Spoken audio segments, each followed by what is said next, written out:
Le petit garçon s'appelle Peter. Il a 6 ans. Il va avoir 7 ans cette semaine.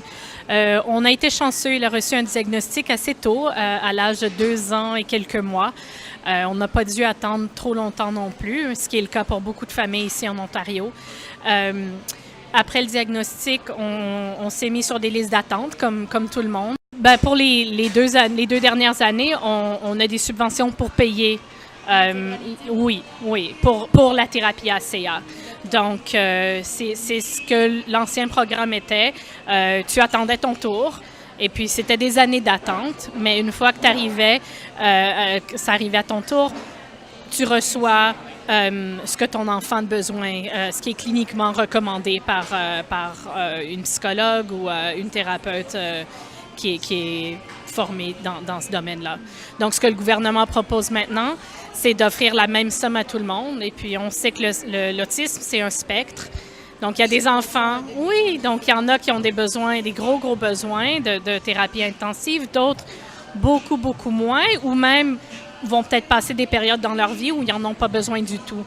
Mais chaque enfant va recevoir le même montant. Comment s'organise cette contestation pour lutter contre ces mesures du gouvernement?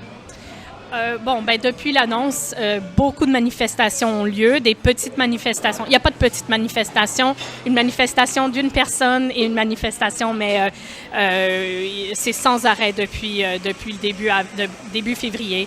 La manifestation qui a eu lieu à Queen's Park il y a quelques semaines est la plus grande au Canada pour l'autisme dans l'histoire. Donc, on avait plus que 1000 personnes, ce qui est quand même très impressionnant là, de savoir des parents qui ont laissé.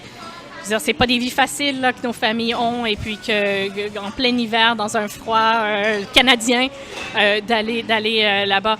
Et quelle serait la situation idéale? Parce que c'est vrai que en ce moment, la situation, elle n'est pas non plus idéale. Actuellement, en fait, il y a des gros délais d'attente à partir du moment où l'enfant est diagnostiqué pour accéder à ses soins. Comment on pourrait améliorer tout ça sans passer par des coupures budgétaires qui sont colossales et en restant bénéficiaire d'un service public qui prend en charge ces enfants-là? Vous avez absolument raison, mais pour nous, les listes d'attente sont inacceptables aussi. Ce qui arrive en ce moment, c'est qu'on a enlevé l'élément de besoin. Donc, il faut répondre aux besoins individuels de chaque enfant. Il y a beaucoup de pertes d'argent, de bureaucratie, c'est sûr. Et puis, il y a des moyens d'augmenter ça. Je pense que ça va prendre plus d'argent aussi. Je veux dire, il y a aucune raison, on vit dans un pays très riche, de ne pas s'occuper de nos plus vulnérables. Donc, on va continuer de la pression parce qu'éventuellement, quelqu'un va craquer, on espère. Mais c'est vraiment terrifiant de penser que nos enfants, on parle dans des semaines à venir, vont se retrouver à rien. Et puis pour nos enfants, les transitions sont très, très importantes. Et de tout d'un coup changer là, d'un programme intensif à rien. Pour des enfants qui ont besoin d'une certaine stabilité, oui. Il ne faut pas trop bouleverser le quotidien. Oui. Et puis ça, on va voir des grosses régressions.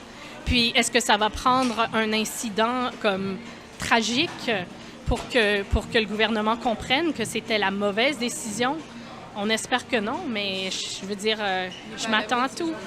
Oui.